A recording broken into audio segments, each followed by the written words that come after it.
요즘에 지난주에 이렇게 지내면서 여러 가지 생각들을 하게 되는데 특별히 이제 좀 생각해봤던 것 중에 하나가 그리고 어제 갑자기 그 생각이 좀 더 났는데 뭐냐면 코로나19를 이렇게 좀 보면서 참 우리가 가지고 있는 성경에서 이야기하고 있는 우리에게 알려주고 있는 죄의 모습과 참 유사한 것이 있다라는 생각을 좀 해보게 됐습니다.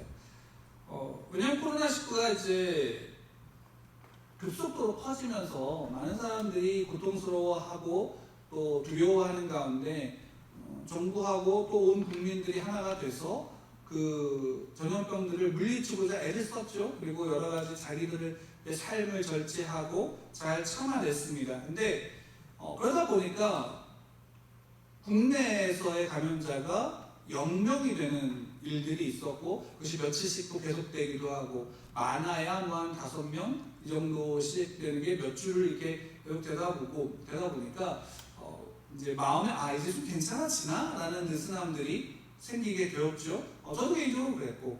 근데 마침 이제 또 연휴가 시작되다 보니까 사람들이 그 긴장했던 그 순간이 조금 더 풀어지게 되고 두려움들이 조금 사그라지면서 자유를 만끽하고자 그동안 매여있던 그 답답함 속에 그것을 좀 풀어내고자 하는 마음들이 생기게 되었습니다.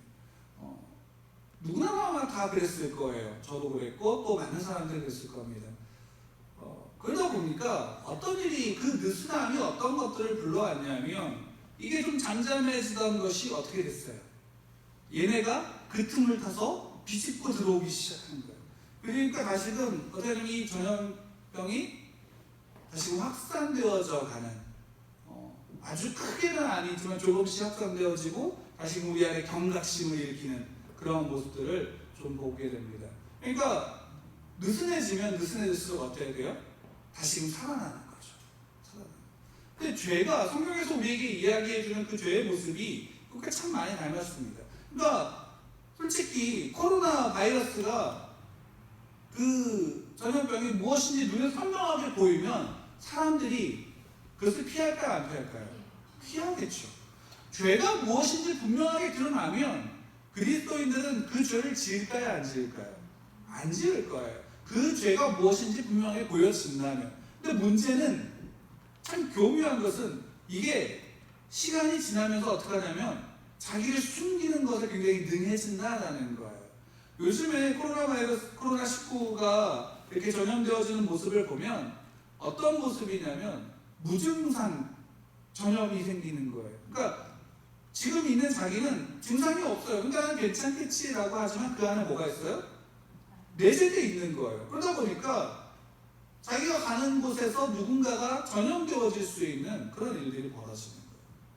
실제로 그렇게 되어졌고 자기는 괜찮았는데 할머니를 전염시켜서 그것도 굉장히 고위험군에 있는 분을 전염시켜갖고 큰 일이 생기기도 하는 그런 일들을 뉴스에서 다시 보게 돼요.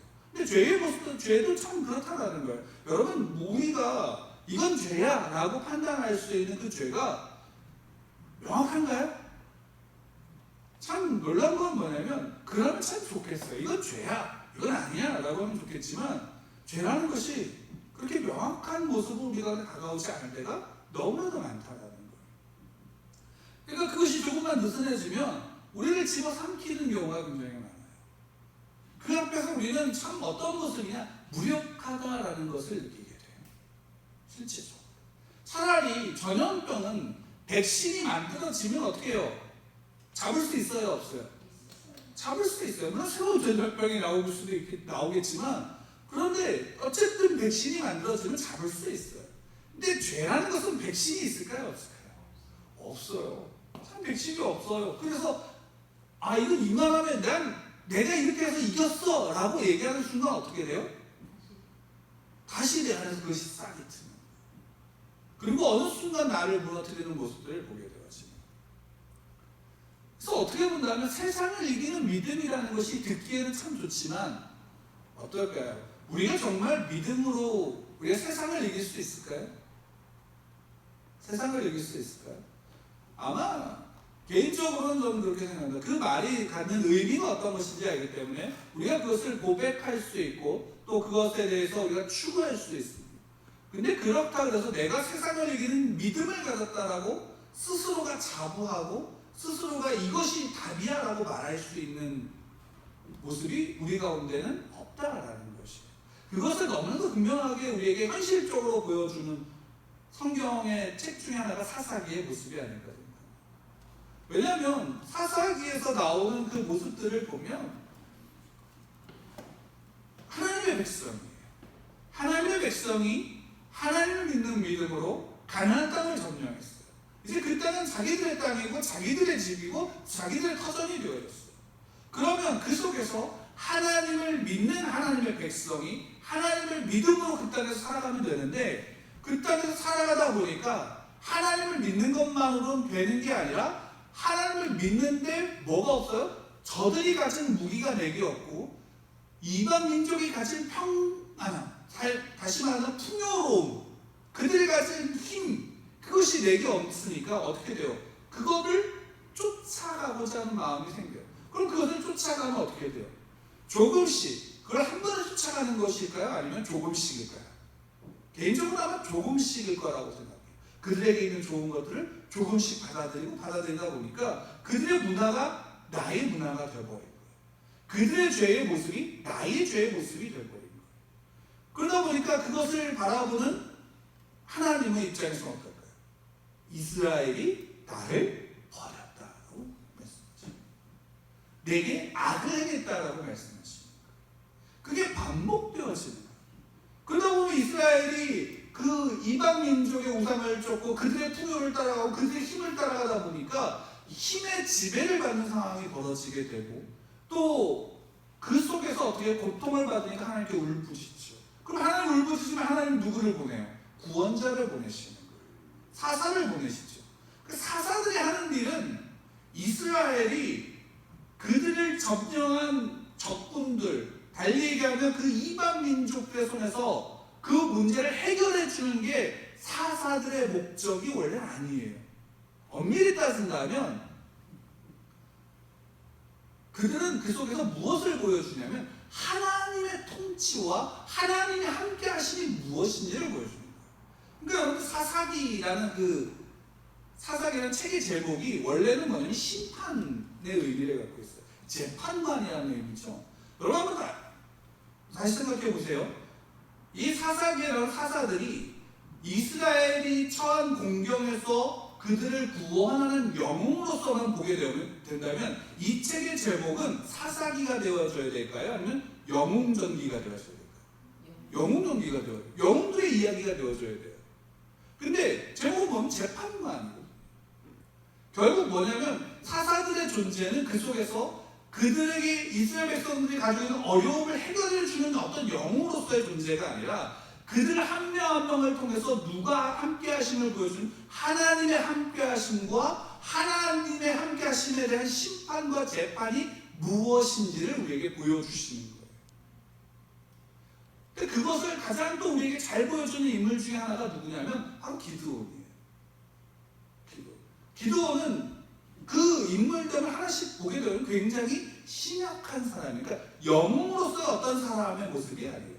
차라리 에웃은 팔을 못 쓰지만 어떤 모습을 보여줘요? 강인한 모습을 보여줘요? 안 보여줘요? 강인한 모습을 보여주잖아요. 물론 그 에웃의 이야기는 굉장히 희극이 있는 거지만 등장부터 딱 드러나서 죽이잖아요. 그렇잖아요. 드보다는 딱 여성이지만 어때요? 강력하게 딱 드러나요. 이 사람은 이미 오래전부터 사사였어 라는 것이 분명히 드러나잖아요. 그래서 용사조차도 드보라가 없으면 난 전쟁에 나가지 않을 거야 말할 정도예요. 근데 기드온은 전혀 그렇지가 않아요. 기드온은 오히려 굉장히 우리의 일상적인 우리의 모습과 너무나 닮아있어요. 미디안이 팔을 치고 그들이 메뚜기 떼처럼 모든 걸 가져가니까 어떻게든 내 것을 지키려고 포도주 틀에서 숨어서 밀을 타작하는 그런 사람이에요. 그러니까 그의 모습은 굉장히 보통 사람이 나의 모습이에요. 겁 많고 두려워하고 보잘것없는 모습이 내 모습과 너무나 닮은 거예요. 내 모습. 기도원을 향해서 하나님이 말씀하시는 큰 용사여라고 부르시죠. 그리고 그를 부르시는 그 모습 속에서 하나님이 결국 내가 너와 함께한다는 사실을 하나님의 사자를 통해서 보여주세요. 그 재물을 하나님 받으시는 것까지 보여주고 경험하게 해요. 또 그 다음에 어떤 일이 벌어져요? 바알의 상을 부수라고 하나님 말씀하시죠. 이스라엘에 있는 너의 마을에 있는 너의 집 안에 있는 바알과 아세라의 우상을 다 쓸어버리고 그걸 가지고 내게 제단을 만들어. 내게 번제물을. 얼마나 인간적이에요? 그것을 낮에 드러난 용사처럼 할 수 없으니까 밤에 몰래 숨어서 들키지 않게 하려고 했지만 모두에게 드러나버리고, 그래서 죽을 위기에 처하는 그런 상황 가운데 있죠. 근데 그 속에서 하나님이 자기 아버지를 통해서 하나님의 함께 하심을 보여주셔요. 그러니까 이 기드온에게 별명이 붙죠. 뜻하지 않는 별명이에요. 자기가 원한 별명은 아니었을 거라고 개인적으로 생각해요.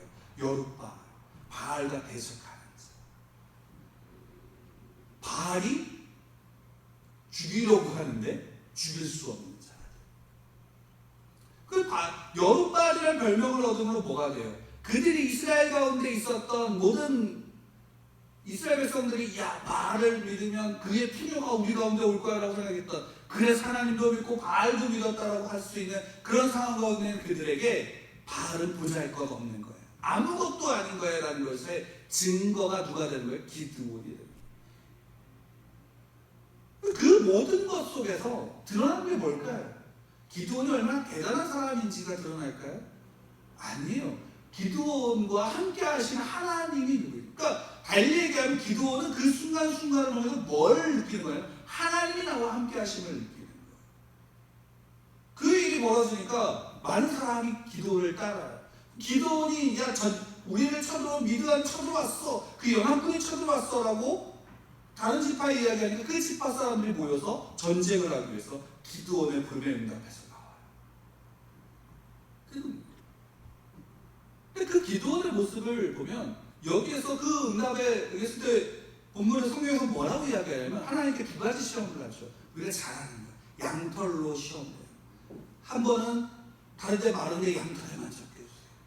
또 한 번은 양털은 뽀송뽀송한데 다른 모든 지면이 적게 해주세요 라고 하나님께 시험을 해요.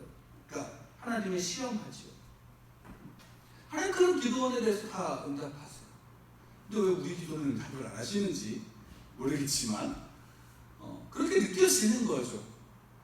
근데 왜 이 시험을 가지고 우리가 여러 가지를 이야기할 수 있지만 우리가 좀 많이 오해하게 되는 게 뭐냐면, 마치 하나님을 시험하라 그럴 때 이 기도원의 모습을 보면서 오해하게 되는 게 뭐냐면, 내가 원하는 것을 가지고 이루기 위해서 하나님을 시험하는 거라고 착각을 해요.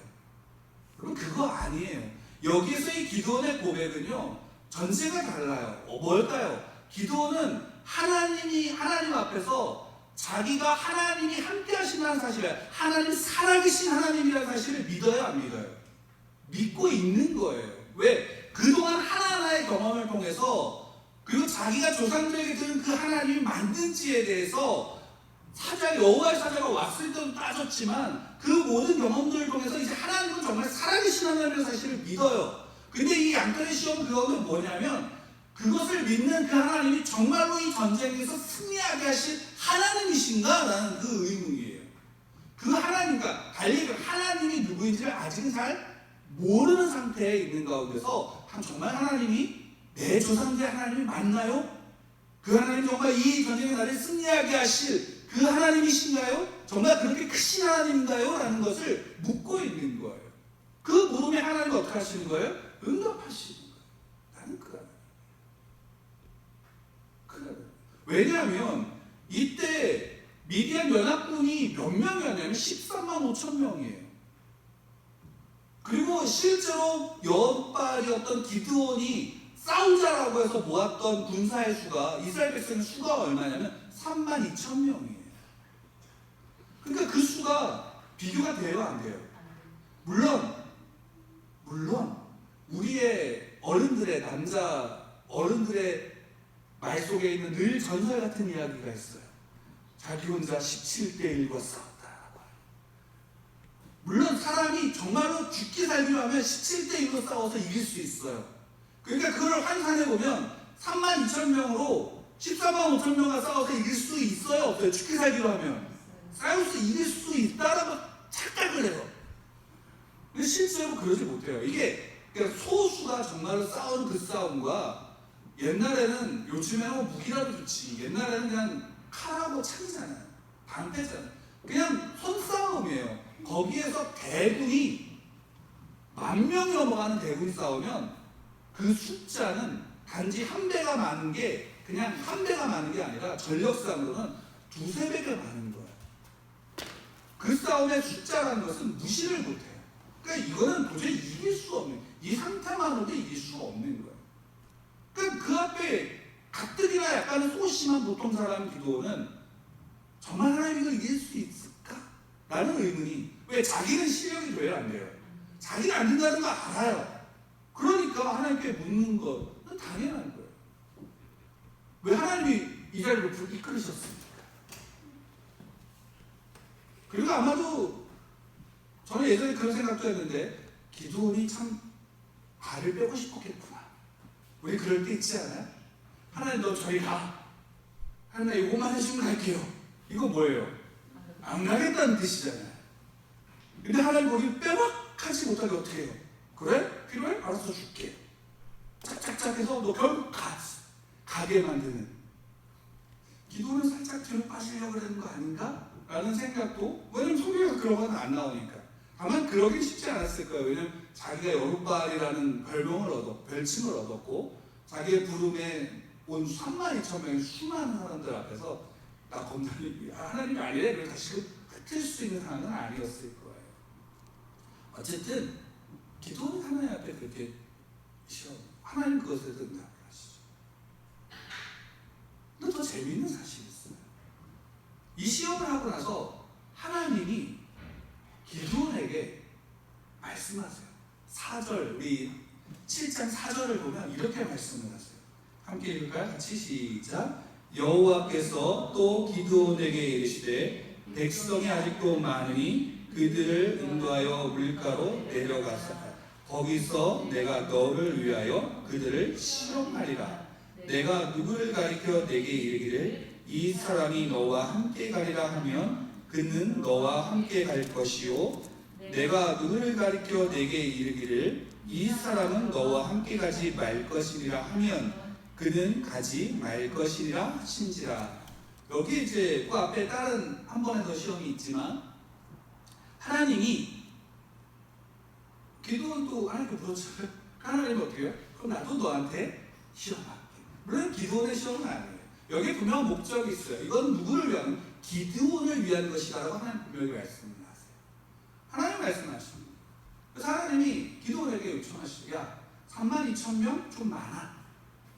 13만 5천 명하고 싸우는데 32,000명 많아.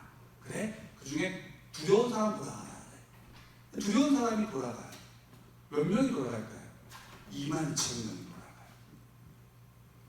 그래, 두려운 사람하고 같이 싸우면 그것 때문에 사기에 영향을 미칠 수 있으니까 그래, 돌아가요. 그 10,000명이 남았어요. 그 10,000명은 두려워하는 사람이 아니라 이제 용사들이죠. 그 용사들을 데리고 하나님이 기드온과 함께 싸우게 하시면 되는데, 거기 하나님이 뭐냐면 이 말씀을 하시는 거예요. 여호와께서 또 기드온에게 이르시되 백성이 아직도 많으니 그들을 인도하여 물가로 가라. 거기서 내가 너를 위하여 그들을 시험하리라. 그러니까 지금 하나님이 기드온이 기도를 내보내려고 하는데, 기드온을 위해서 숫자를 더 붙여주는 게 아니라 기드온을 위해서 어떻게 숫자를 더 깎고 계시는 거예요. 그럼 이 자리에서도 기드온은 어떤 마음이었을까요? 야, 하나님이 정말 나를 이기게 하려는 분일까? 정말 하나님이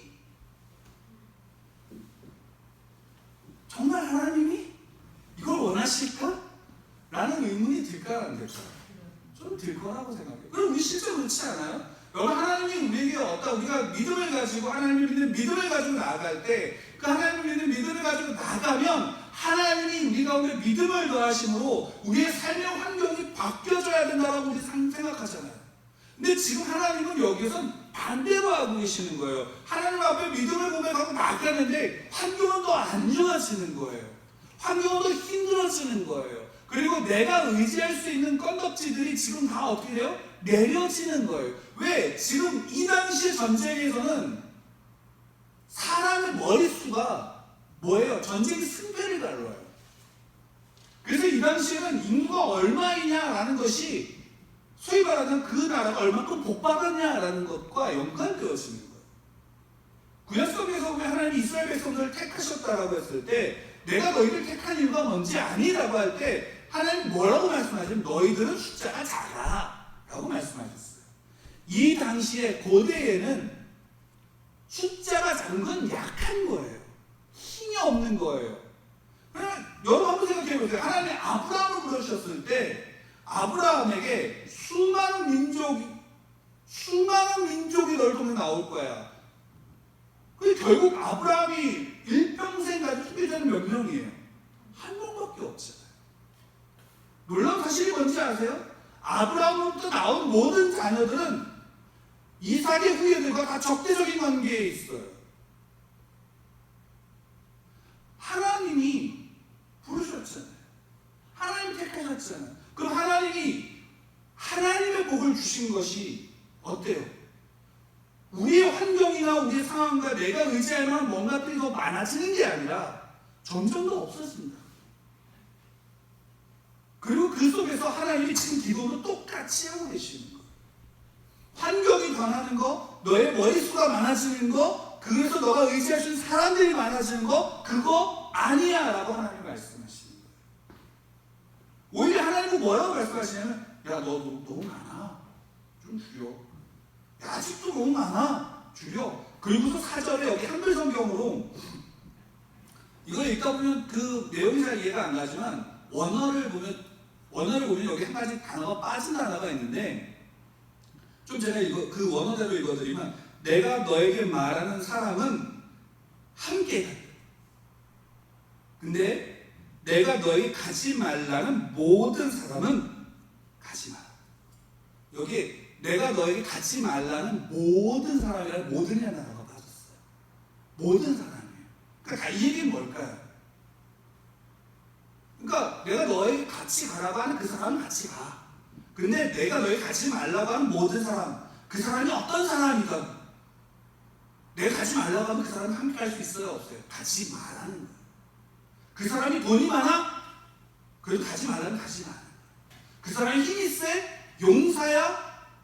일당 100의 용사야? 근데 가지 마. 그럼 그 사람 갈 수 없어. 오직 내가 너와 함께 가라고 하는 바로 그 사람. 내가 그 사람을 선별해서 너에게 붙여줄 거야. 근데 그 사람이 몇 명이에요? 300명인 거예요. 나머지 9,700명은 돌아가게 하는 거예요. 그러면 13만 5천 명하고 싸워야 되는 300명. 그래서 우리는 여기 숫자에 300명이라는 것은 굉장히 의미를 두는 경우가 있고, 이건 되게 하나님이 택하신 되게 순전한 사람들이라고 생각하지만 실제로 하나님이 택한 사람은 맞아요. 근데 여기 300명이라는 숫자는 이걸 담고 있어요. 너희들은 할 수 없어. 누가 해야 되는 거예요? 내가 함께 하기 때문에. 내가 할 거야. 왜? 이 전쟁은 너희들 삶 가운데 있는 영적인 모든 전쟁은, 삶의 전쟁은 너희가 싸우는 게 아니라 네가 싸우는 게 아니라 내가 싸우는 것이야. 너를 괴롭게 하고 너를 고통스럽게 하고 너를 힘들게 하는 그 문제들은 그냥 아무것도 아닌 것들이야 라는 사실을 알려주시는 거예요. 미디안과 싸워서 미디안과 미디안을 이기는 건 하나님께 아무것도 아닌 것이다. 그래서 기도원에게 말씀하시는 거예요. 숨어서 타작마당의 그 포도주 틀에서 타작하고 있는 그 기도원에게, 그 심약한 사람에게, 그 아무것도 아닌 사람에게 야, 그럼 네가 가서 싸워. 그렇게 말씀하시는 거예요. 왜? 그게 누구든 상관이 있어요? 없어요? 남자든 여자든 아이든 힘이 어떤 누구든 상관이 없어요. 왜? 하나님이 하시는 거니까. 왜? 그 문제는 중요하지 않아. 오히려 그 문제보다 더 중요한 게 뭔지 아니? 너야 라는 거예요. 내가 함께하는 너가 내겐 중요해. 그리고 너가 의지하는 것은 너가 가지고 있는 힘과 너 옆에 있는 사람들이 아니야. 너가 가지고 있는 물질이 아니야. 오직 나여야만 해. 왜? 나를 의지할 때 너는 온전하게 살아갈 수 있어 라고 하나님은 우리에게 말씀하시는 거예요. 기도는 그것을 말씀하시는 거예요. 그러니까 기도는 그 앞에서 자기가 할 수 있는 게 점점 없다는 사실을 알아가는 거예요. 그러니까 마지막 300명이 남았을 때 이 질문을 했을 것 같아요. 정말 이거면 돼요? 제가 지난주에 사모님하고 같이 이야기를 나눌 때 그런 얘기를 했어요. 정말 이래도 되나? 정말 이거면 되나? 왜? 내가 할 수 있는 게 있어요? 없어요? 기도원과 300명이 14만 5천 명하고 싸울 때 그가 할 수 있는 일은 아무것도 없어요. 오히려 그 속에서 더 두려움만 커질 뿐이에요. 근데 하나님 놀라우신 건 뭐냐면 두려워하고 있는 기도원에게 적들이 하는 이야기들을 듣게 하고 그들이 꾼 꿈을 이야기하게 하고 그들 사이에 그 꿈을 어떻게 해석하는지를 듣게 하시는 거예요. 그래서 기도원이 그것에 용기를 내고 어떻게 돼요? 기도원이 한 건 다른 거 아니에요. 나팔 불고 소리치는 거예요. 흥얼이 깨는 거예요. 그러니까 어떤 일이 벌어져요? 지들끼리 치고받고 싸우는 거예요.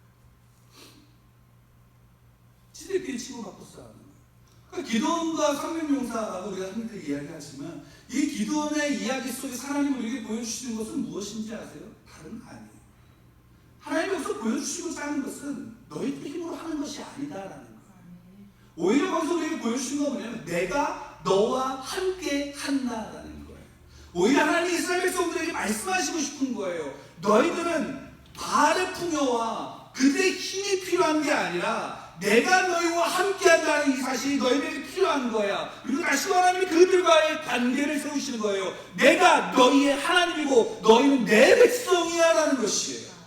그리고 너희들은 나를 믿고 나를 의지하고 나와 함께하며 내 말을 청종하고 내 말을 들으며 내 말에 순종하고 나아갈 때 이 땅 가운데서 너희가 가질 수 있는 모든 것들 속에 내가 함께할 거야 라고 하나님 말씀하십니다. 달리 얘기한다면 하나님 그들의 문제에 상관이 있는 게 아니라 그들이 내 자녀라는 것, 내 백성이라는 것에 하나님 관심이 있는 거예요. 그러니까 이래도 되나? 하나님 말씀하시면 괜찮아 라는 거예요. 그럼 우리의 수준에서 뭘까요? 이대로 되나? 우리는 그 자리에 있는 기도원은 자기가 할 수 있는 최선을 다하는 거예요. 그 전술이 무엇인지 그 종류가 무엇인지 상관 있지 않아요. 다만 그 속에서 하나님이 그들에게 주시고 하나님이 그들에게 말씀하시는 것에 따라가면 그 속에서 하나님이 이끌어 가시는 거예요. 우리의 최선은 뭔지 아세요? 우리의 최선은 하나님을 믿고 내가 할 수 있는 그 일들을 행해 나가는 거예요. 죄와 싸우면서요. 죄를 따라가는 게 아니라 죄와 싸우면서요. 내 안에 있는 죄에 민감하게 반응해서 그 죄와 싸우면서 나가는 거예요. 그리고 내가 할 수 있는 일을 하는 거예요. 여러분 하나님을 믿으면 누구보다 성실해야 돼요. 그렇지 않나요? 하나님을 믿고 그리스도인이 되면요 누구보다도 겸손해야 돼요. 그리고 누구보다도 남을 배려할 줄 알아요. 왠지 아세요? 그게 하나님의 사람의 모습이에요. 물론 겸손의 모습이 사람마다 다양할까요? 안 할까요? 다를 수 있어요. 성격이 다르잖아요. 기질이 다르잖아요. 배려의 모습이 다를 수 있어요. 그 다름 속에서 내가 할 수 있는 성실한 것, 최선을 다하는 것. 다만 그 속에서 뭐가 보여줄까요? 사람들 속에서. 그것이 그 진심이 드러나게 되어진다는 사실. 다만 세상의 방법과 타협을 할까요? 안 할까요? 부정적이고 죄된 모습과 타협을 할까요? 안 할까요? 안 하는 거예요. 그게 우리가 살아가는 오늘 하루의 한 걸음이에요. 하나님을 믿기 때문에 거룩하고 온전함과 성실함과 신실함으로 오늘 하루를 내딛는 거예요. 거기에 아직 알지 못하는 부족하고 연약한 내 모습이 있을 수 있어요? 없어요? 있어요. 그러면 그 속에 우리 물을 수 있죠. 내가 이 정도만 해도 되나?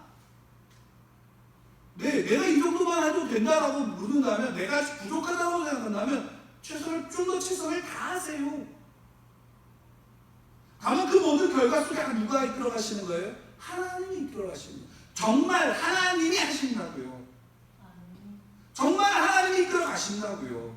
그리고 거기에 분명히 말씀하시잖아요. 너를 위해서, 내가 택한 너를 위해서, 내 백성인 너를 위해서 내가 할 거야. 너에게 필요한 자들을 내가 보낼 거야. 내가 너에게 필요하지 않은 모든 사람은 제하여 버릴 거야. 너에게 필요한 자를 내가 보낼 거야. 너에게 필요한 자가 너의 옆에 있고, 너에게 필요한 자가 너와 함께하며 그 길을 갈 거야. 그렇지 않은 모든 사람은 각자의 다른 길이 있어 라고 하나님 말씀하시는 거예요. 여러분, 재미있는 사실이 뭔지 아세요? 여기 돌아갔던 이스라엘 백성, 그 기드온에게 모였던 32,000명, 그들은 어떻게 됐을까요? 그들은 아무 쓸모없는 사람이 됐을까요? 결국 뒤에 보면요, 다시 불러요. 그들이 또 와서 싸워요. 그들이 필요한 자리가 있어요. 그들이 있어야 될 자리가 있는 거야. 그 300명이 안 들어갔으면 모두가 다 저주받는 사람들이 아니라고요. 하나님이 우리를 부르신 하나님의 백성들 속에 하나님이 나와 함께 하심을 믿는다면 내가 있어야 될 자리, 그 자리에 하나님의 말씀을 가지고 나가시면 돼요. 분명히 하나님은 나와 함께 하실까 안 하실까요? 함께 하신다는 사실이에요. 정말 하나님이 함께 하세요. 그 속에서 우리는 질문하게 될 거예요. 이 질문을 분명히 하게 될 거예요. 정말 이래도 되나? 정말 이것만 해도 되나? 그게 내가 지금 할 수 있는 최선이면 괜찮아요. 근데 그 질문 속에는 우리에게 여지가 있다는 거예요, 없다는 거예요? 내가 조금 더 할 수 있는 여지가 있을 수 있다는 거예요. 그 마음이 들면 더 하세요. 그걸 부담을 하지 마시고. 때로는 부담으로써 하게 될 때도 있어요. 그 모든 것 속에 하나님 나와 함께 하시고 나를 위해서 하나님이 이끌어 가시는 것이다라는 사실을 믿으시기 바랍니다. 정말 하나님이 하시고, 그리고 그 속에 나는 이것만 해도 되나? 지금 그것이 필요하면 그것만 하세요. 지금 그것으로만 해왔다면 그렇게 하세요. 내가 원하는 야망과 내가 원하는 꿈을 이루기 위해서 하나님을 이용하지 마세요.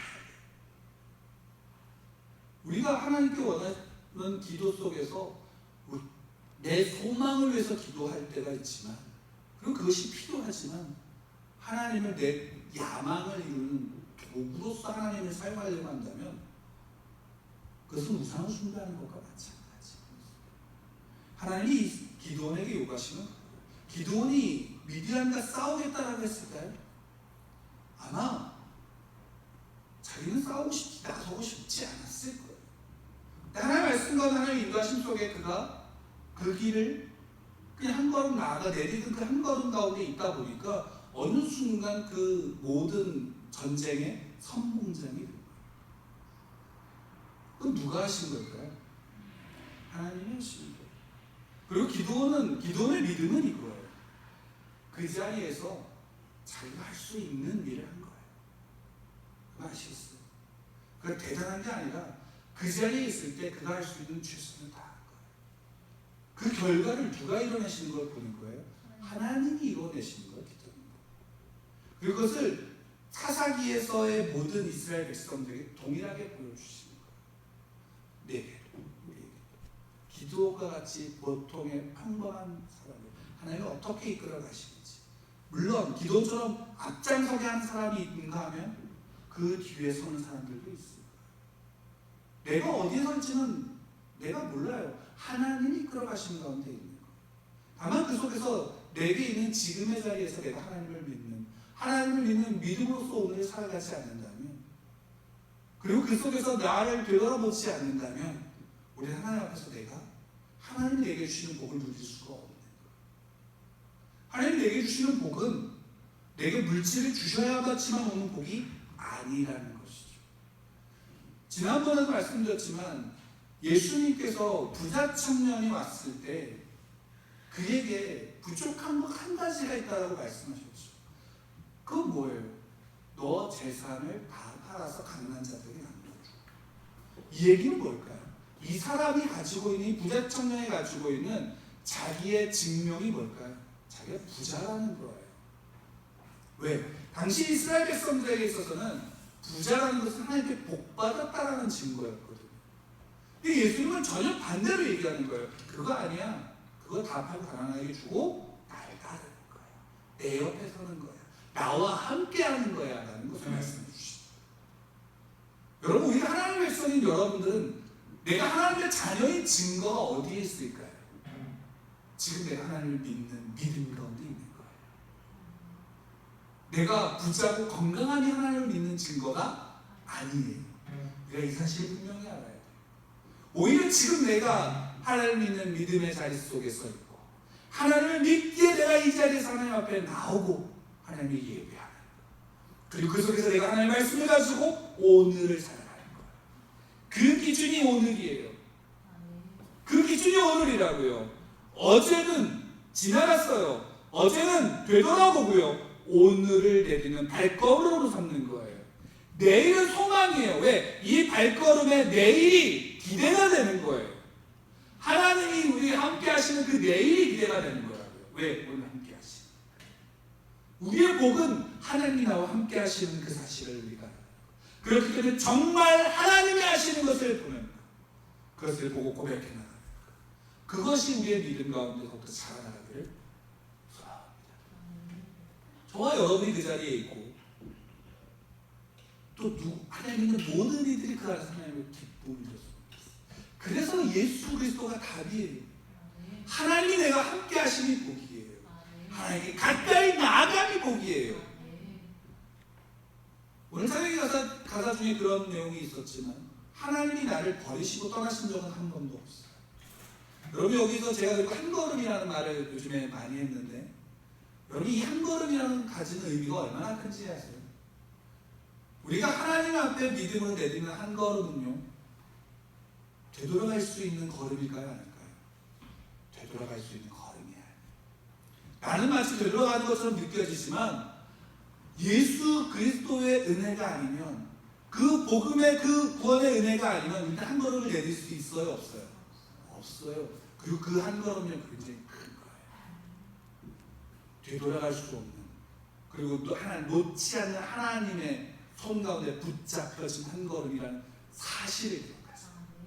비록 내가 내리는 작은 한 걸음이지만, 또 때로는 내가 비록 후퇴하는 한 걸음처럼 느껴지지만, 그래서 하나님이 나를 붙잡고 계심을 믿는다면, 하나님의 살아계심을 믿는다면, 우리는 그 속에서 믿음으로 다시 일어설 수 있는 거예요. 하나님 우리를 놓지 않으신다는 것, 그게 굉장히 큰 위로가 되는 거예요. 하나님 함께 하신다는 그것, 우리의 능력인 거예요. 그 능력 가운데 오늘을 살아가시고 내일을 기대하십시오. 어제를 보시면서 어제보다 오늘 한 걸음을 내딛으십시오. 어제 뒤로 두 걸음 갔으면 오늘 한 걸음 더 내딛으세요. 그러면 다시 앞으로 나아가는 거예요.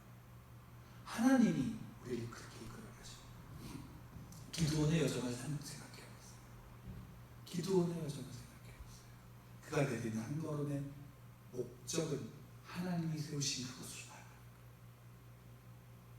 그 순간은 알지 못했고, 그 순간은 두렵고, 그 순간 할 수 있는 것이 없었던 연약한 자의 발걸음을 하나님이 어떻게 이끌어가시는지 우리도 동일해요. 우리도 동일해요. 여러분들이 살아간 삶의 흔적의 발걸음은요, 그 뒤를 바라보고 있는 자의 힘이 돼요. 거창한 게 아니라. 여러분, 그 속에서 하나님이 나를 붙잡으시는 은혜를 복을 누리십시오. 복을 누리십시오. 하나님이 함께 하시는 그 복을 누리며 오늘을 살아가는